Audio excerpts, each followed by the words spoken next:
Hey, bienvenue dans ton Yann et Frank. Aujourd'hui, on soit Jérôme Blanchet-Gravel. Beaucoup de sujets, dont X qui retourne au Brésil.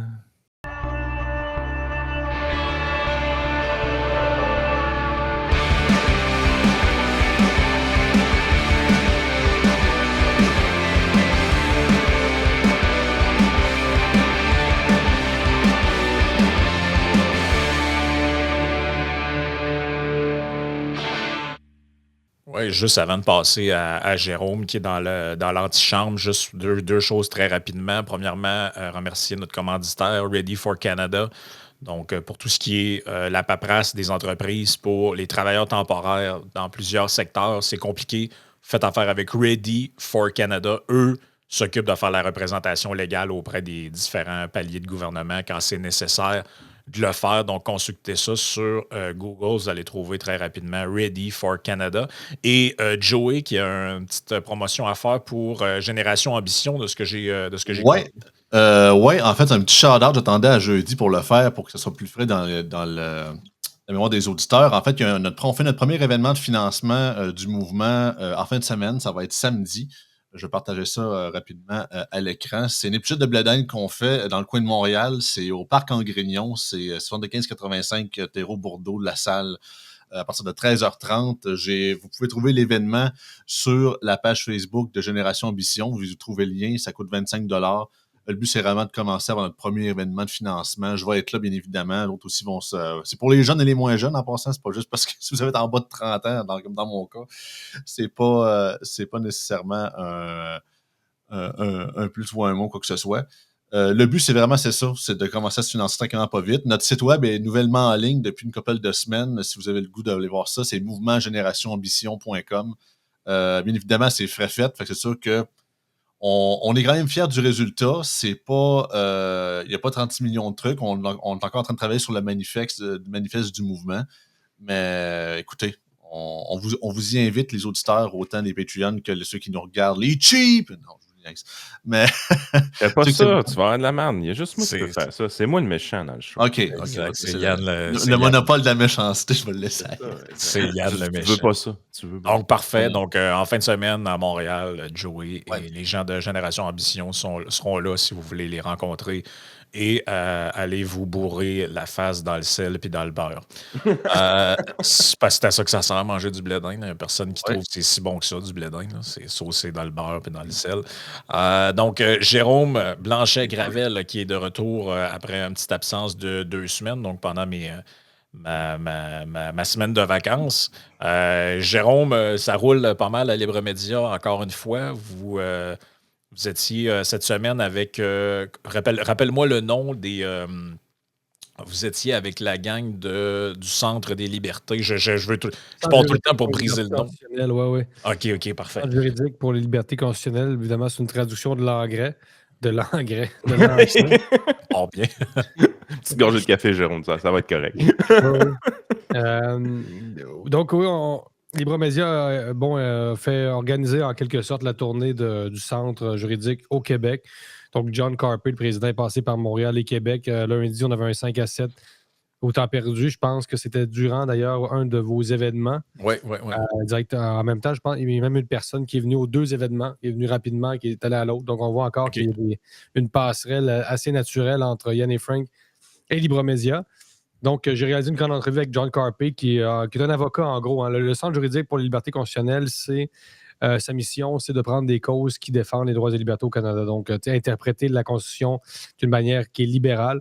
On sait que la Constitution et la Charte n'ont pas toujours été respectées, en fait, dans les dernières années, du moins selon notre perception. Mais je pense que ça va au-delà de la perception. Là. Je pense que les faits ont parlé, notamment durant la pandémie. Donc, au-delà de parler, nous, on commente, on analyse. Évidemment, c'est extrêmement important. Mais prendre des actions juridiques, c'est encore plus concret. Hein? Donc, ça prend les deux.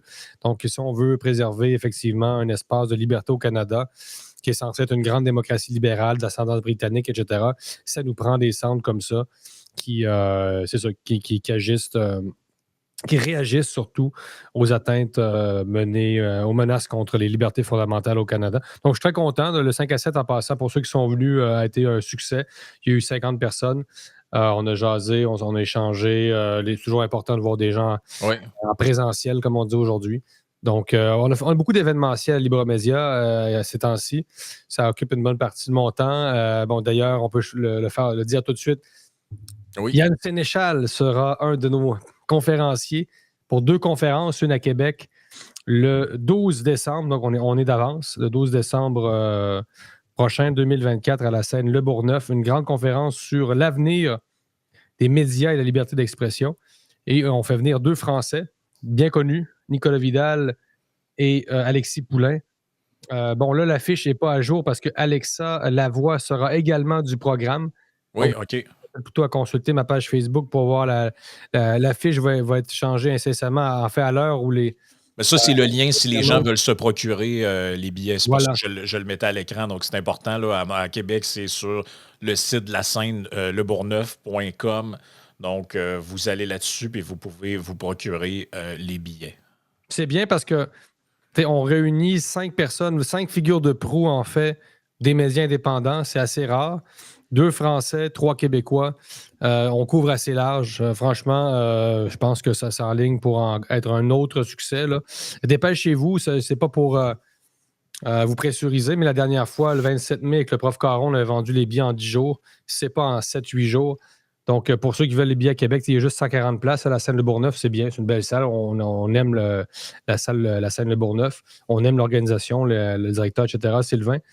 Mais 140 places, ça se remplit vite. Donc, honnêtement, c'est pas pour vous pressuriser, mais si vous voulez venir, je vous conseillerais quand même de prendre vos billets assez vite. Et il y aura son pendant à Montréal aussi. Donc, pour ceux qui sont... Le 15 décembre. Ce ne sera pas le soir à Montréal, ça va être en début d'avant-midi. Donc, une formule 11 à 3 avec une petite entracte. Donc, ça va être à Laval, en fait, à Montréal. Donc, c'est dans la région de Montréal. Au Cabaret C, à Montréal, à ne pas confondre, évidemment, avec le Cabaret Carole à Québec. Là. Non, c'est... peut-être, il y aura peut-être un jour... quand même, hein, tu vois il pourrait y avoir un événement là-bas, mais... On pourrait, hein, ça confond. Ça n'a pas l'air d'être une impossibilité dans ta tête. Là. Oui, moi, je trouverais ça très drôle, honnêtement. Mais non, c'est ça. Donc, à ne pas confondre les deux.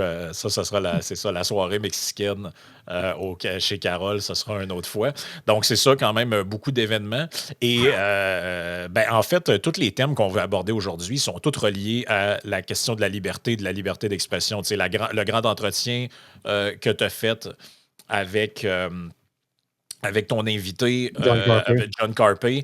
Donc, l'état de droit fragilisé au Canada, vous parlez entre autres de la loi C-63, dont on a déjà parlé. Et l'autre sujet qui est un peu une continuité sur ce qu'on a déjà parlé des auditeurs il y a quelques semaines avec Jérôme, c'était toute la saga entre Elon Musk et les juges, la justice brésilienne sur le fait d'interdire la plateforme parce qu'on demandait à Musk de retirer des comptes et autres. Donc, tout ça est interrelié. C'est vraiment la question de la liberté d'expression, la liberté même, je dirais, tout court. Là. Donc, au Brésil, on a des développements là-dessus. C'est quoi qui se passe? Là? Parce que là, la plateforme avait été carrément rendue... carrément inaccessible. Les Brésiliens ne pouvaient plus aller sur X. Il y avait des amendes aussi pour ceux qui utilisaient, qui voulaient essayer de l'utiliser avec un VPN. Des amendes assez salées, là, plus que 1 000 sont convertis là, avec la monnaie locale. Donc, heureusement, effectivement, X a été rétabli au Brésil. Bon, Musk s'est plié finalement aux conditions du juge Alexandre de Moraes, qui est le fameux genre de vol de mort judiciaire au Brésil. Bon, c'est sûr que Musk s'était beaucoup moqué de lui, donc il y avait il y avait une dimension un peu conflit personnel, en fait, là, conflit de personnalité entre Musk et de Moraes, qui n'a pas l'air à se prendre pour de la marde non plus, là, on s'entend. Donc, les juges qui, je le rappelle, ont un pouvoir démesuré au Mexique, au Brésil, encore un peu de café. C'est le pouvoir judiciaire qui mène, je l'avais dit il y a 2-3 semaines dans l'émission. Ouais. Au Brésil, c'est les juges, c'est vraiment le gouvernement des juges, comme on dit au Canada, mais c'est un niveau qui est encore plus élevé qu'ici. Donc, la plateforme était bloquée depuis fin août. Il y a eu des grandes manifestations aussi qui ont réuni la droite, mais pas seulement la droite, des gens, simplement des Brésiliens qui étaient préoccupés par ce précédent-là. Donc, c'est une bonne nouvelle, mais le précédent demeure quand même. Donc, le Brésil a quand même montré qu'on pouvait suspendre un réseau social comme X dans une nation de 220 millions de personnes. Donc, c'est quand même un précédent extrêmement grave dont il faudra tenir compte pour l'avenir. C'est quand même un avertissement. Et l'autre chose que j'ai déjà dit ici, c'est que la censure, en fait, peut affecter autant la gauche que la droite. C'est vrai qu'elle est portée par la gauche actuellement, la censure, mais du jour au lendemain, la droite prend le pouvoir. Pourquoi elle se priverait, en fait, d'utiliser les outils que la gauche a mis en place? Donc, tu sais, on pourrait dire que c'est de bonne guerre d'une certaine façon. Donc, moi, je pense qu'il faut faire attention parce que, tu sais, la droite danger, là.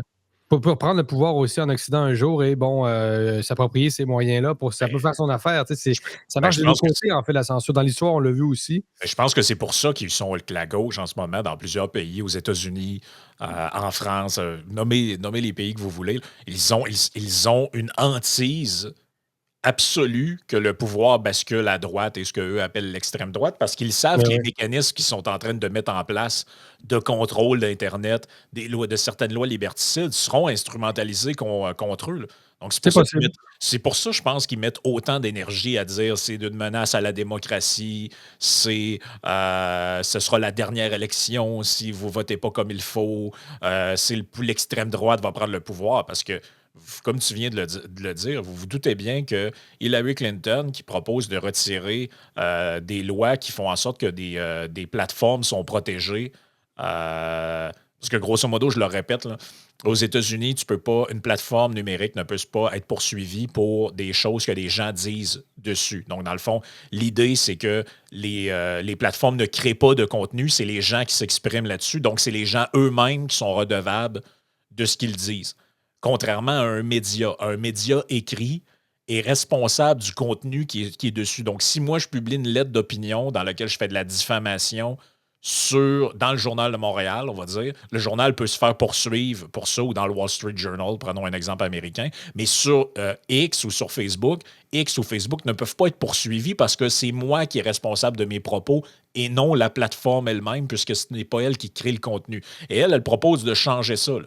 Mais vous comprenez que si les républicains reprennent le pouvoir et qu'une telle chose a été faite, ben forcément, après, qu'est-ce qui nous dit que Donald Trump n'utilisera pas ces trucs judiciaires-là pour, dans le fond, se venger contre les plateformes qui l'ont lui-même banni à un moment, puis demander à des gens d'entamer des poursuites judiciaires contre ces plateformes-là. Donc, c'est extrêmement dangereux. Il joue avec la C'est pas juste censure. dangereux, c'est stupide, Frank, parce que moi, tu me dis que, dans un contexte d'un journal qui a une équipe éditoriale, que tout est révisé, que tous les textes qui passent, il y a un processus, tout ça, tu me dis qu'ils sont responsables de ce qu'ils publient, je le comprends.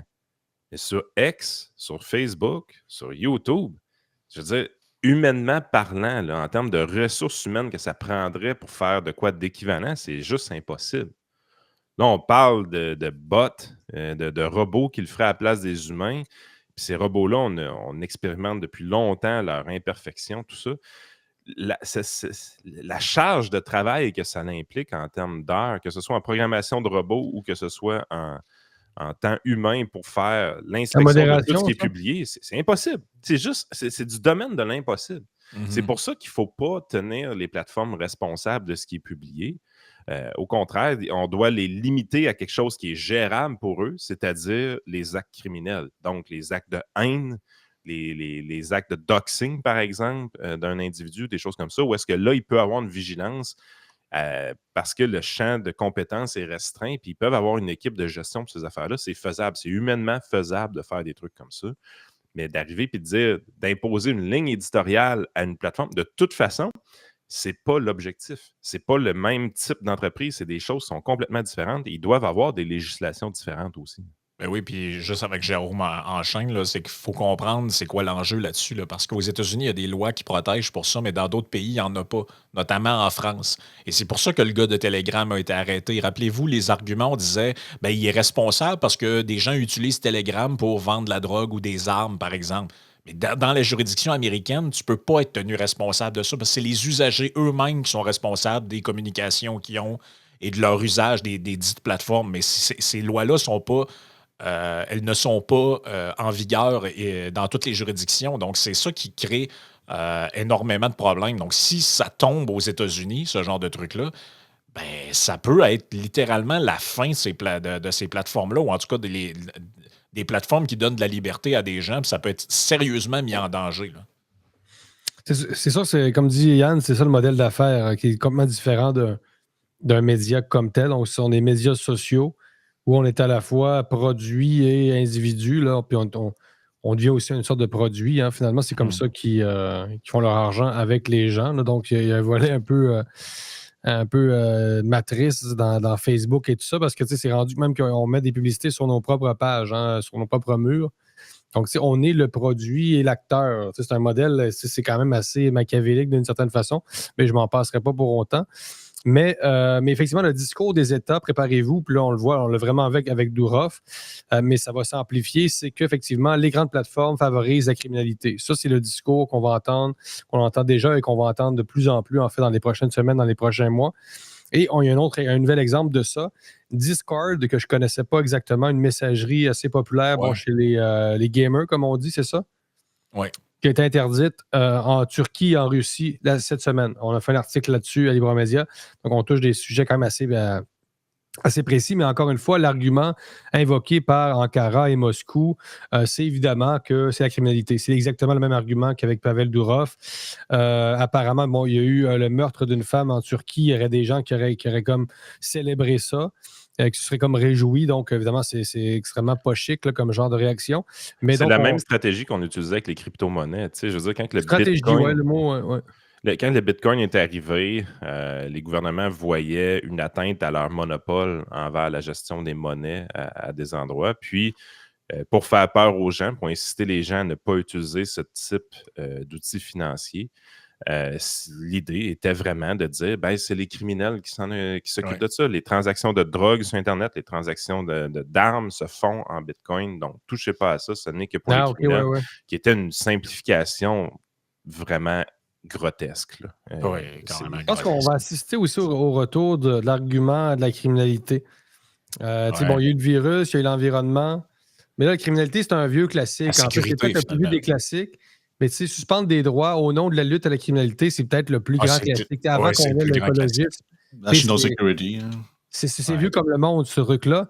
Donc, peut-être que plus simplement, au lieu de parler de risques sanitaires, pourquoi on ne viendrait pas d'une vieille rhétorique qui fonctionne? Puis on le voit aussi avec la loi 54 au Québec qui voulait criminaliser potentiellement, je dis potentiellement là, parce que il y a des nuances, la possession de 2000 $ d'argent cash. C'est un renversement de fardeau de preuve qui a été fait, qui est absolument absurde. C'est ça, la présomption d'innocence n'est plus.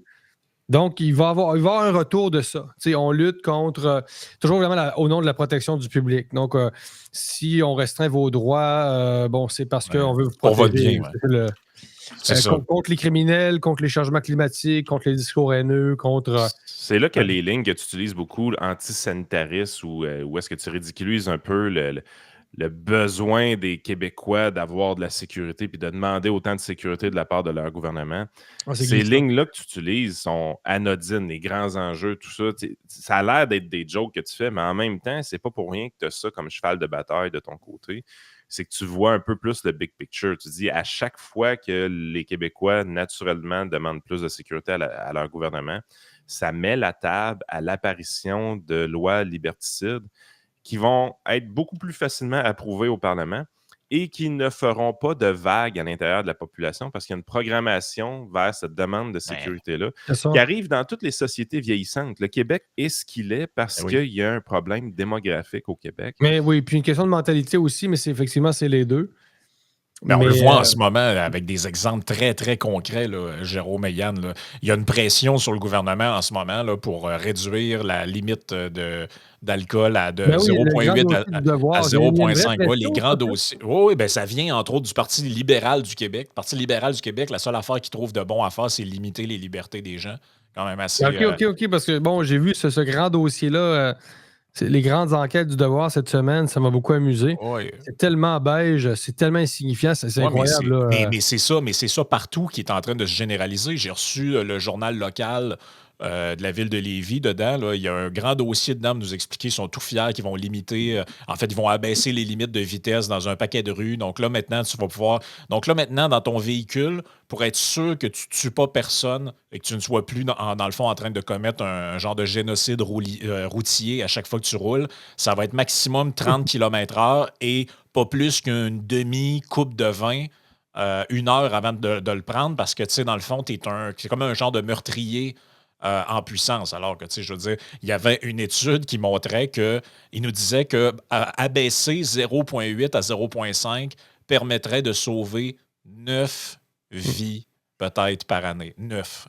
C'est ça. Donc, ça, c'est basé sur quoi exactement? Alcoolique, écoute, c'est vraiment petit. Là. Quel petit monde quand même que le Québec actuel avec le grand devoir qui... Écoute, c'est une section enquête. Là, ils sont tout fiers de nous présenter ça. C'est pompeux. Ouais. Donc, la CAQ. Donc, on apprend, c'est ça, dans ce dossier-là, que la vie n'était pas encore assez tiède au Québec et que la CAQ refuserait de sauver jusqu'à 9 vies par année. Ah, on est quand même 9 millions, c'est tellement petit. Écoute, le monde est en pleine ébullition, guerre en Ukraine, 1 an des attaques du Hamas, attaques contre la liberté d'expression un peu partout, puis bon, le devoir qui est tout fier. Honnêtement, c'est pitoyable. Ouais, c'est pitoyable. Au moins, bon, tu me dis que ça vient un peu de la pression politique, ça, tu vois, ça m'avait échappé, parce que bon... Mais non, quand Yann fait bien de souligner, là, quand je parle du risque zéro, du sanitarisme, c'est loin d'être... c'est pas léger, en fait. Là, c'est une vraie idéologie. Et quand on se met à appliquer ça, ça fait une société qui étouffe, qui est extrêmement aseptisée, où finalement, il n'y a plus vraiment de vitalité. En fait, c'est toute la vitalité de la société qui va foutre le camp sous la pression de cet hygiénisme social, sanitarisme. Donc... à partir du moment où vous sortez de chez vous, vous êtes un risque potentiel sur la sécurité des piétons. Vous mettez une bûche dans votre poêle à bois, vous êtes en train de tuer des asthmatiques, vous prenez votre véhicule. La ville de Québec, qui nous disait qu'on pouvait sauver combien de vies avec les... Ça tue combien de personnes, ça, à Québec, les poêles, les foyers à combustion, trucs, là? Regardez les chiffres étaient encore là. Écoute, on est à Québec, là, c'est... Marchand qui va faire des tournées dans le monde puis qui en tire rien. Tu sais, Marchand, va donc faire un tour à New Delhi puis viens nous parler de tes 9 vies que tu vas sauver par année à Québec avec tes poêles à bois interdits. C'est tellement petit, sérieux, on s'enfonce, c'est incroyable. Là. Puis regardez surtout ce graphique-là qui est absolument intéressant. Ça, c'est le nombre de décès sur les routes au Québec. La ligne en bleu qui descend, là, c'est le nombre de décès sur les routes au Québec depuis plusieurs années. Donc, 1973, on avait 2200 décès par année sur les routes au Québec en 1973. Ce chiffre-là est en constante baisse jusqu'à 2013 environ. De 1973 à 2013, c'est une baisse constante qui nous a amené à moins de 400 décès par année, autour de 380 environ. Et depuis 2013, c'est extrêmement stable. On est rendu là, parce que le zéro absolu n'arrivera pas. Okay. Ah, c'est ça. Ben, c'est une utopie, c'est une véritable utopie, là, le risque zéro. Malgré. Exact, je m'en vais là. C'est que dans le fond, vous voyez qu'il y a une stabilisation du nombre de décès. Malgré le nombre d'utilisateurs sur les routes, le nombre de permis de conduire a augmenté parce qu'il y a une croissance de population, de l'immigration et non pas de naissance, on le sait depuis longtemps, mais il y a une croissance de population. Et il y a une croissance du nombre de véhicules en circulation aussi. Quand tu arrives au début des années 70, tu as environ 2,5 millions de véhicules en circulation et aujourd'hui, tu en as 7 millions. C'est près de 3 fois plus de véhicules sur les routes du Québec. 3 fois plus de véhicules et environ 5 fois moins de décès. C'est un faux problème, carrément. Carrément. Là, ça fait beaucoup de chance à la route, Yann, pour l'environnement, par exemple. Ouais, depuis 10 ans, là, le nombre de décès est stable parce qu'on a atteint probablement tout ce qu'on pouvait éviter comme décès sur les routes là, depuis 2013, c'est probablement arrivé. On ne peut plus vraiment faire mieux. Puis la grosse raison, c'est évidemment toutes les technologies qu'il y a à l'intérieur des véhicules, les coussins gonflables, les trucs comme ça. Ouais, les caméras de recul. Tout Effectivement, les lois sur l'alcool ont contribué beaucoup parce qu'on le sait, dans les années 70, le monde chauffait avec le bière entre les jambes. Je veux dire, c'était connu. Michel Barrette a fait une carrière en humour en nous expliquant ça. Mais tu sais, je veux dire, à un moment donné, on a le droit de crier. Je veux dire, là, présentement, là, les gens comme M. Deconinck à l'époque, qui sont pour la sécurité routière, vous avez l'air d'une gang de féministes. Votre but est atteint en Occident. Vous avez fait exactement ce qu'il fallait faire pour protéger le public. Vous avez baissé le nombre de décès sur les routes à un niveau extrêmement bas, extrêmement stable. Donc, présentement, c'est victoire. Levez les bras dans les airs. Vous avez réussi. Arrêtez. C'est fini. Cette bataille-là est finie. Là. Il y a d'autres batailles à mener. Celle-là est plus importante.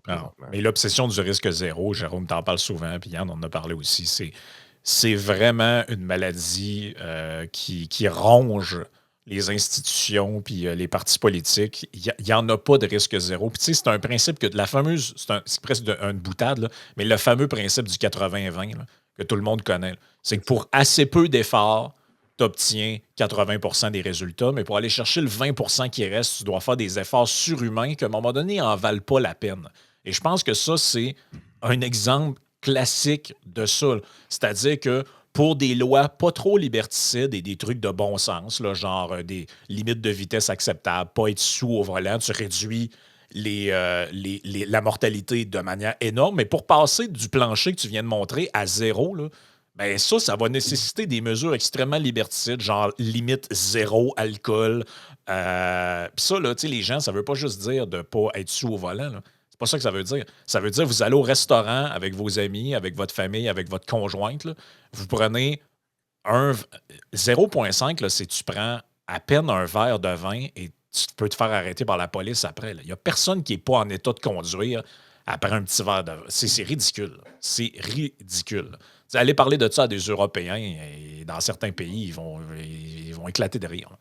Je veux dire, puis en plus, on le sait comment c'est là, au Québec. Là, ailleurs, dans certaines juridictions, ils font des lois débiles, mais les gens les ignorent volontairement. Ici, la particularité, c'est que quand un coup qu'il y a une loi, même si elle est stupide et injustifiée, les gens se mettent comme objectif fondamental, on dirait, de la respecter. Donc, c'est un peu ça que moi, je trouve qui Et on tombe dans l'arbitraire, parce que si les lois ne sont pas appliquées d'une façon stricte et équivalente pour tous les citoyens... Mais c'est-tu... Vas-y. En France, c'est ce que je pensais, c'est rendu comme à 0,5 aussi. Oui, mais qui respecte ça? C'est ça ma question. Ils boivent moins en France, beaucoup moins qu'avant, c'est un peu dommage. Non, mais c'est parce qu'il y a une industrie aussi du vin, il faut alimenter. Les Français boivent moins de vin, plus autre chose, et ils boivent moins en général. Et pour l'industrie viticole, c'est dramatique. Là. C'est vraiment un fleuron qu'il faut maintenir, donc il faut faire son effort quand même. L'industrie du vin, il faut faire son effort chaque jour. Mais effectivement, les Français sont plus, disons, rebelles. Je me rappelle des souvenirs, on était dans les vignes en Loire, puis les vignerons, on va passer dans les chemins de terre où, évidemment, il n'y a pas de barrage policier. Donc, vraiment au milieu des terres, pour contourner tous ces potentielles arrestations. Donc, les Français sont plus rebelles. Ils ont été beaucoup plus aussi que nous durant la crise sanitaire. Donc, avec les faux passeports, tout ça, vaccinaux. C'est parce qu'on sait, moi, mon point que je fais toujours, c'est qu'on sait que pour les autorités et les gens qui sont avides de contrôle, il n'y a jamais d'objectif final. Non. L'objectif final est toujours à déplacer. Donc, quand on va passer de 0,8... C'est pas un drame, là, de passer de 0,8 à 0,5. C'est juste que, est-ce que vous comprenez qu'un coup que ce sera à 0,5, dans 3 ans, on va parler de zéro tout court? C'est toujours ça qu'ils font. C'est toujours ça qu'ils font. Mais il va y avoir des restaurants qui vont fermer d'ici là. Le zéro, c'est l'absence de vie. Le zéro, c'est quoi? C'est le rien. Donc, zéro, c'est zéro vie. C'est une cible qui n'existe pas. En fait, c'est une fiction, le zéro. Dans le fond, on a inventé ça, nous autres. Mais quand tu y penses, le zéro, c'est quoi d'autre que l'absence de... C'est le rien. Donc, quand on parle... toutes les cibles zéro sont multipliées, en fait. Le zéro carbone, zéro alcool, zéro gluten, tout ça... Toutes les zéros, c'est très, très à la mode. Zéro glucide. Glucide, plutôt, c'est ça, En France, même Zemmour parlait de zéro immigration. Même ça, c'est impossible. Tu peux avoir de l'immigration zéro. C'est une autre utopie, en fait. Je comprends, il faut la réduire. Mais c'est très à la mode et ça traduit cette espèce de... c'est la pulsion de mort de l'Occident, en fait, là, derrière ça. Les gens ont envie de mourir, finalement, collectivement. Là, Oui, et le nouvel objectif, c'est zéro désinformation. Donc là, c'est l'objectif, somehow, avec tous les problèmes que les sociétés ont, la crise des services publics, la crise des infrastructures, le métro à Montréal qui a des stations fermées parce qu'il menace de s'effondrer sur les usagers. Tu regardes, la liste des problèmes, je n'ai pas besoin de vous la refaire, elle est immense, mais semble-t-il que la principale menace en Occident, c'est la désinformation. Désinformation étant le nom des gens qui ne tiennent pas le discours qu'on veut qu'il soit tenu. Donc là, il y a des pays, des juridictions qui prennent ce problème-là à bras-le-corps, de ce que je comprends, et ça a donné lieu à cet article-là. Là. En Espagne, la gauche veut distinguer les vrais et les faux médias. Donc ça, c'était ton éditorial d'il y a... Non, c'est pas un éditorial, c'est une entrevue avec un spécialiste de l'Espagne. Tu peux descendre. Oui, OK. Nicolas Klein. Donc, il nous a expliqué effectivement le projet de la gauche espagnole. C'est très important. D'abord, on ne parle pas beaucoup de l'Espagne, alors que c'est quand même un pays occidental, européen, c'est important. Pays des tapas. Oui. C'est bien, l'Espagne. Oui. On voit les souvenirs qui passent dans les yeux de Jérôme. Ouais, c'est ça. Non, mais vraiment, c'est de très bon niveau. Et, et donc, j'étais à Madrid là, cet été, effectivement. Je suis allé quand même quelques fois, là, mais en Espagne. Ça faisait longtemps, par contre, que je n'étais pas passé par là cet été. Je pense que ça faisait 8-9 ans. Pas d'allure. Là. Mais en tout cas, bref. Mais la gauche espagnole, qui est effectivement très woke, hein, qui ressemble à la gauche un peu américaine, finalement, qui, elle aussi, veut s'attaquer effectivement à la désinformation. Et t'imagines quand même dresser une liste des vrais et des faux médias. Donc, on est clairement devant un clergé, une église, en fait, qui s'arroge le droit de dire la vérité et le mensonge, de décréter de manière tout à fait ecclésiastique. Je ne sais pas si vous voyez. C'est une sorte de nouvelle inquisition woke à Madrid, celle du gouvernement de Pedro Sanchez.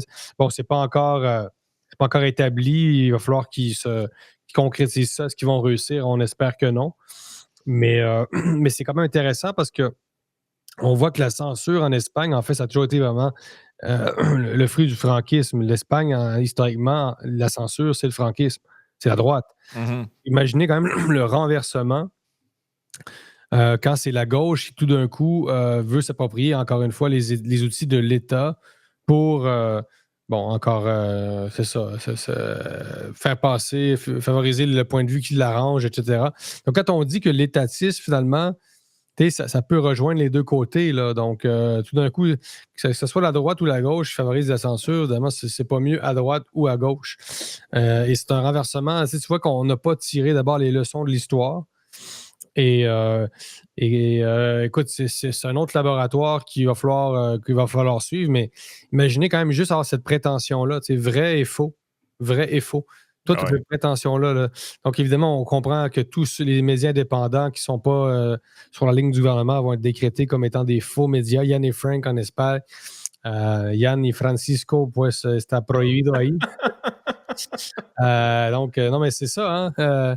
Et Libre Medio también. Entonces, c'est un peu. Mais nous, en Libre Média, on essaie, on va à l'international, pas juste parce qu'on aime ça, mais pour anticiper puis montrer qu'il y a une connexion, évidemment, entre et la suspension de X au Brésil, ce que les démocrates américains disent sur effectivement la désinformation en Espagne. Oui, l'Union européenne avec Thierry Breton qui a finalement démissionné, mais c'est les mêmes sujets partout. C'est pour ça que tout est devenu connecté, puis que maintenant on peut avoir des auditeurs qui, je sais pas moi, vivent aux États-Unis ou en France, puis ils regardent le podcast d'aujourd'hui et disent mais c'est exactement les mêmes sujets, les mêmes enjeux chez moi, dans un contexte différent. On change le nom des acteurs, mais finalement, c'est différent. Regardez la campagne, regardez à quelques mois d'intervalle la campagne des législatives et des européennes françaises et comparez-la avec la présidentielle américaine, c'est exactement le même discours. Il faut faire barrage comme à la menace à la démocratie.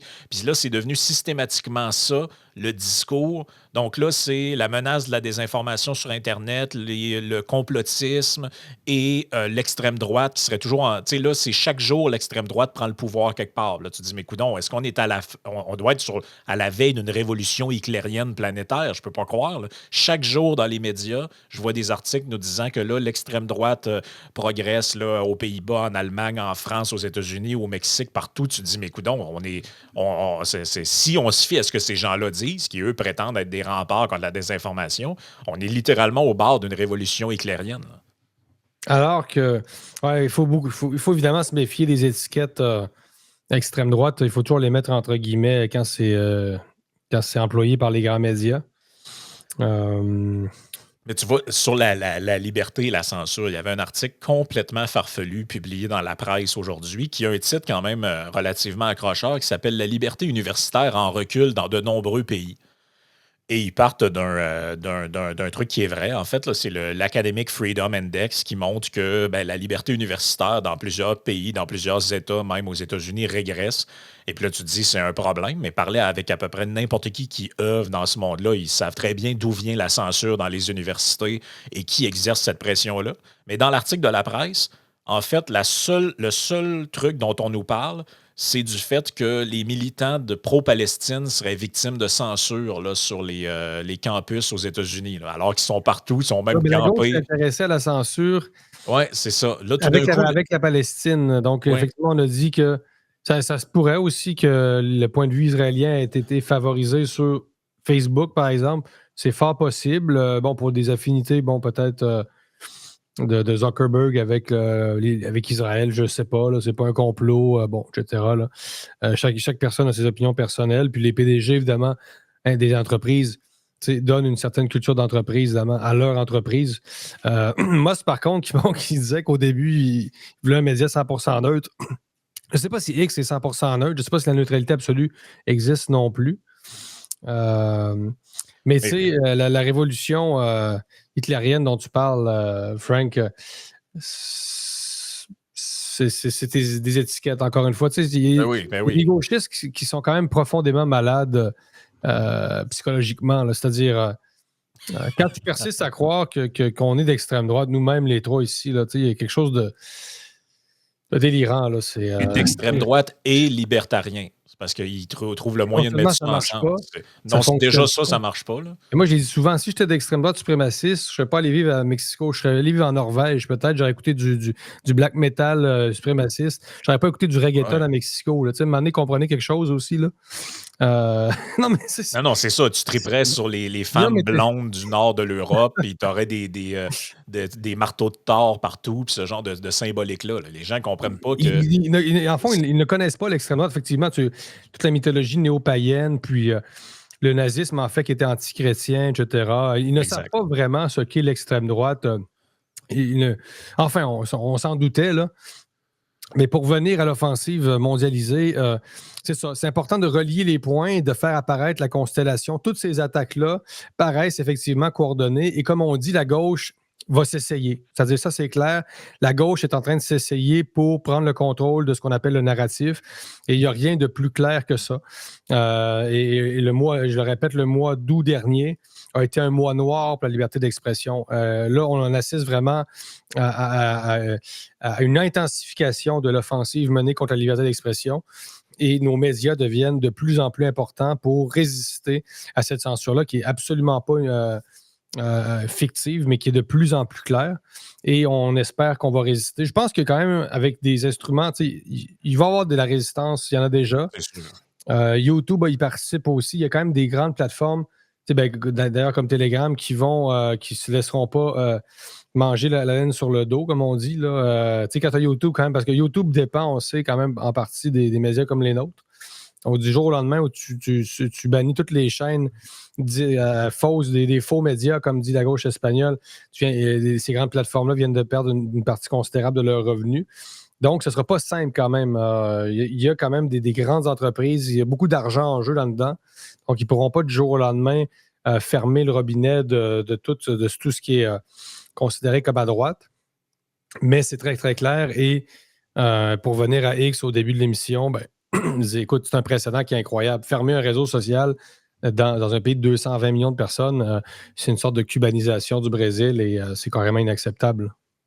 Mais X est menacé là, aussi. Là. Je ne sais pas si vous avez vu l'extrait circuler là, un peu partout sur Internet parce que Tucker Carlson a fait une entrevue avec Elon Musk dans laquelle Tucker lui dit Ouais, si avec les positions que tu prends, si Harris est élu, t'as-tu peur pour ta plateforme? Tu t'es attaqué au Brésil, en Europe, tout ça. Puis il répond en éclatant de rire et dit en fait, si Trump gagne pas, I'm fucked. Tu sais, là, mes œufs sont mis là-dedans. Puis si c'est une autre présidence démocrate, là, clairement, je vais me faire.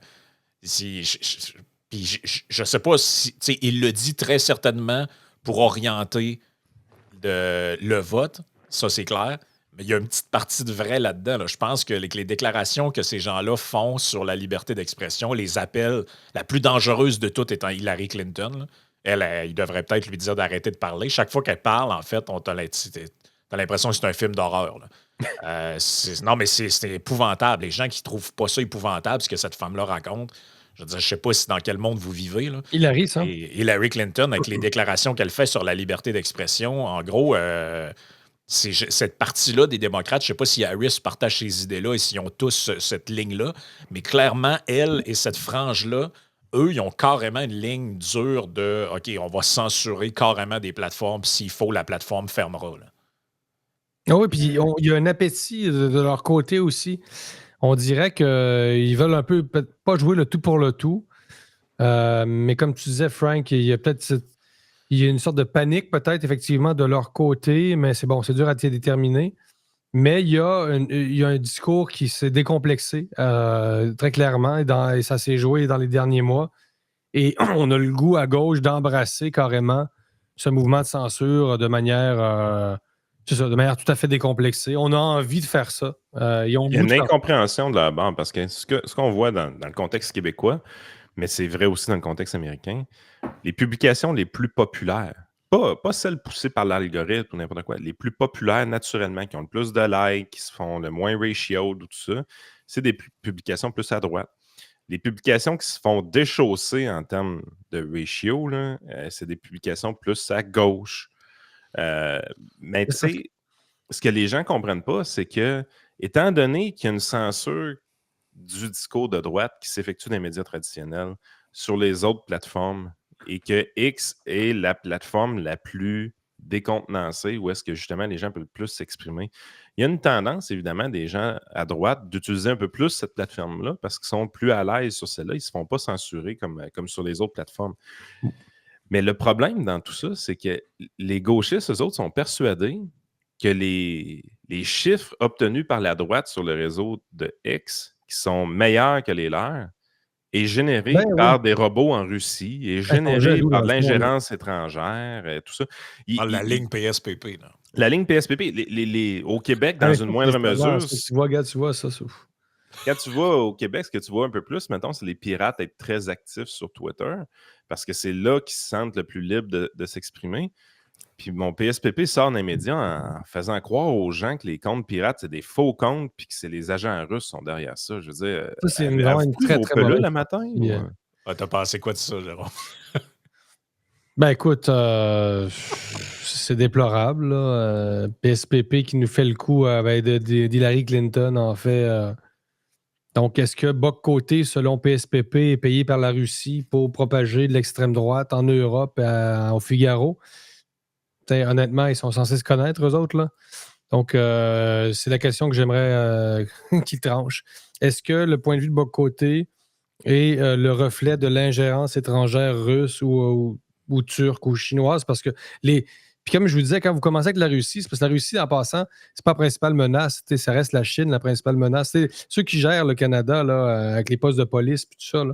Ouais. On l'a vu encore récemment. Là, on a un article là-dessus. D'ailleurs, tu peux le montrer, Frank, sur la Chine qui utilise l'immigration, la diaspora chinoise pour s'implanter ici, en quelque sorte.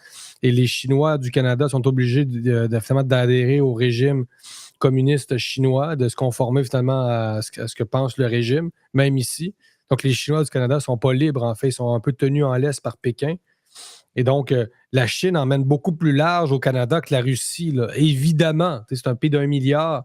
Il n'y a aucune comparaison, en fait, là, entre la Chine et la Russie. Ça ne veut pas dire d'être pour la désinformation d'aucun État étranger, là, entre guillemets. Mais encore là, on ne peut pas trancher ce qui est exactement la désinformation puis ce qui n'en est pas. C'est très, très subjectif, tout ça.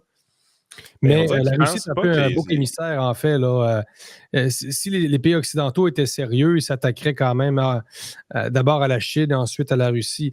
Mais en même temps, s'attaquer à la Russie, c'est peut-être le prélude. Hein. On disait que la Russie, l'Occident prépare la guerre à la Chine en s'attaquant à la Russie. Bon, et vice-versa. Là, la Russie, évidemment, ses responsabilités dans la guerre en Ukraine. Il n'y a personne qui est blanc comme neige. Mais tu sais, au Canada...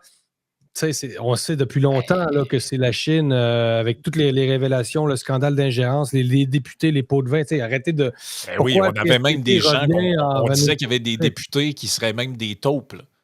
Et il y a des gens dans l'opposition qui demandaient d'avoir la liste.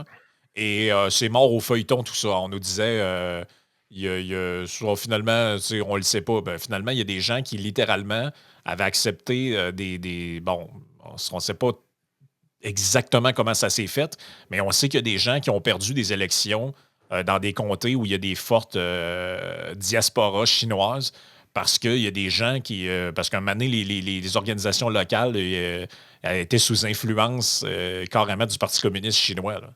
C'est très grave. Là. Et ça, c'est comme mort au feuilleton, mais somehow, il faut faire peur aux gens avec Donald Trump. Et on dit, ouais, mais regardez ce qui se passe chez nous. Là. Je sais pas si ça serait épouvantail, là. Même aux États-Unis, avec le Pacifique, évidemment, qui bon, le Pacifique donne sur l'Asie. Hein, l'autre bord, Ponce, Vancouver, bon, la diaspora chinoise. Demandez aux gens du Epoch Times ce qu'ils pensent. S'ils pensent que la principale menace à l'intégrité des institutions canadiennes, si c'est la Russie ou la Chine, demandez ça aux gens du Epoch Times. Je pense que, remarque que vous allez dire, bon, ils prennent pour Taïwan. Puis, la diaspora chinoise au Canada, c'est 1,7 million de personnes. C'est plus gros que la diaspora ukrainienne, russe, juive, même probablement autant intense que musulmane. Si les gens pensent que c'est des tu sais, il n'y a rien qui est... C'est pas des théories du complot, là. Tu as juste à fouiller sur Google. Quand je suis dans un article du Figaro qui a été publié il y a quelques années, les États-Unis se découvrent une nouvelle taupe chinoise. Un ex-officier du renseignement militaire a été inculpé pour avoir vendu au moins 800 000 $ de secrets à Pékin. Et c'est ça qu'ils font là, un peu partout. C'est exactement ça. C'est 1,8 million de musulmans au Canada. Fait que la diaspora chinoise au Canada est aussi grande que la diaspora musulmane. Là. Puis tu peux pas démêler. C'est-à-dire, si les États commencent vraiment ça, c'est-à-dire essayer de faire la chasse au discours qui reflète de la propagande étrangère. Comprenez, au Canada, on parlait aussi des instituts Confucius, qui sont des écoles de langue, en gros. Donc, des écoles de langue financées par Pékin qui sont soupçonnées d'être des centres de propagande, en fait, du régime aussi. Donc, tu sais, toutes les sources de financement, en fait, sont infinies. Là. Donc, est-ce qu'on va se mettre à fermer les écoles de langue de chinois au Canada au nom de la lutte à la désinformation? Parce que, comme je vous dis, la désinformation, si on veut vraiment utiliser ce terme-là, la Russie n'a pas le monopole de ça. Là, on parle de l'Arabie Saoudite, évidemment. On parle des Émirats, on parle de la Turquie. En fait, tous les États hostiles au Canada, l'Iran. Et donc, il faut fermer toutes les agences de presse de tous ces pays-là, à commencer par l'agence de presse chinoise. Puis imaginez, sur le plan diplomatique, c'est complètement farfelu. Là. Les Chinois, je ne suis pas d'accord avec leur régime, mais ces gens-là existent pareil. Ils sont là, ils sont 1 milliard. Puis quand même bien que tu t'entends pas que tu n'es pas d'accord avec leur régime, tu ne peux pas les canceller du jour au lendemain. Ils sont là pareil. Là, il va falloir qu'un jour on parle avec ces gens-là. En fait, les nations étrangères font ce que notre propre pays fait. Ben oui, le Canada, là, avec son ambassade, je ne sais pas, au Kazakhstan, puis il y a un drapeau LGBT ici, puis il donne des subventions à des organismes locaux pour promouvoir des patentes sexo-spécifiques ou du déminage trans en Ukraine. Là.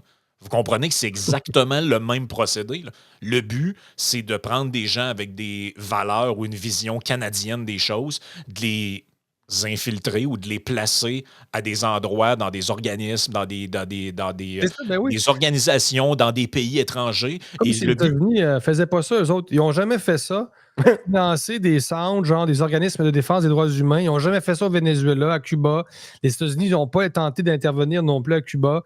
Tu sais, je veux dire, ça veut dire aussi que tous les pays d'Amérique latine, en fait, où il y a du financement américain, là, il faudrait faire la chasse, en fait, aux Yankees. Là, Puis, les écoles, effectivement, parce que les écoles de langue, c'est un exemple. L'Alliance française, par exemple, très connue, vous savez, en France, l'Alliance française, est-ce que ça, c'est un organisme qui promeut les valeurs françaises?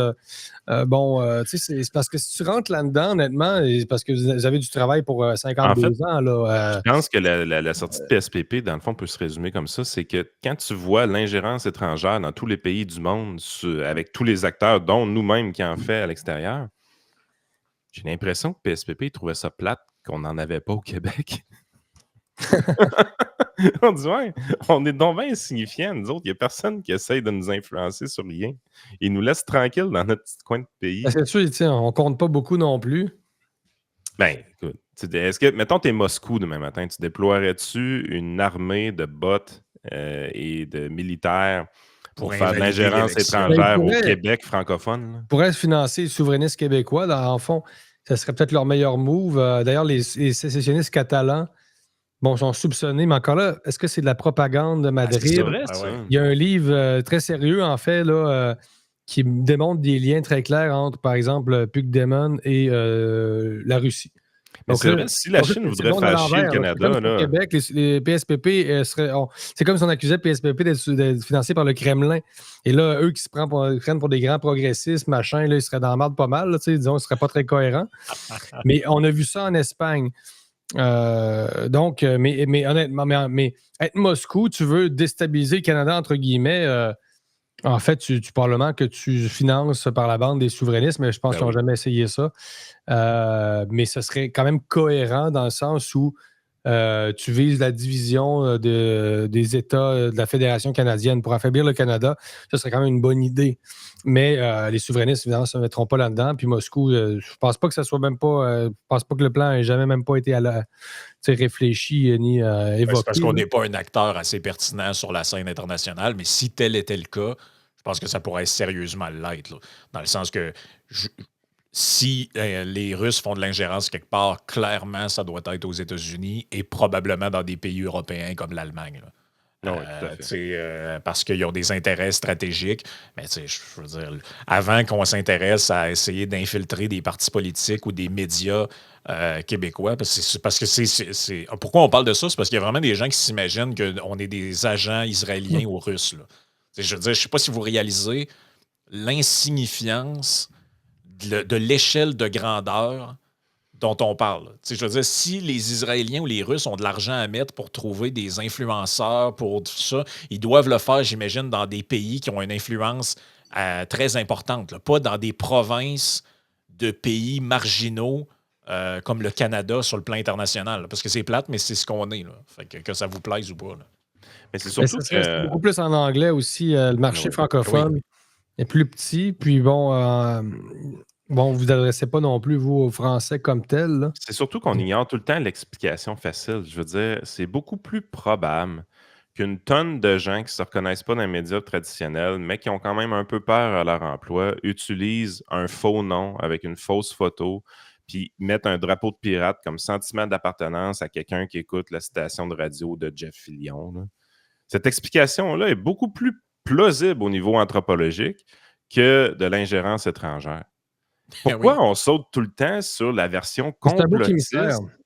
Oui, mais c'est un beau qui me sert, mais je veux dire, on va tout le temps dans la direction de l'explication complotiste complètement flyée au lieu d'arriver et de dire l'explication plus simple, c'est qu'il y a des Québécois de la classe moyenne qui en ont plein le casse des politiciens, puis ils veulent le dire ouvertement sans mettre leur job en péril, fait qu'ils se mettent une fausse photo avec un faux nom puis un petit drapeau de pirate pour montrer qu'ils en ont plein le cul du gouvernement. Mais ça, c'est une forme de complotisme autorisé. Puis parce que les gauchistes, eux, font pas ça, des comptes anonymes où ils disent n'importe quoi, puis... Ah oui, ils font ça. Non, c'est ça. En plus, on n'est pas assez cave pour dire que c'est de l'ingérence étrangère.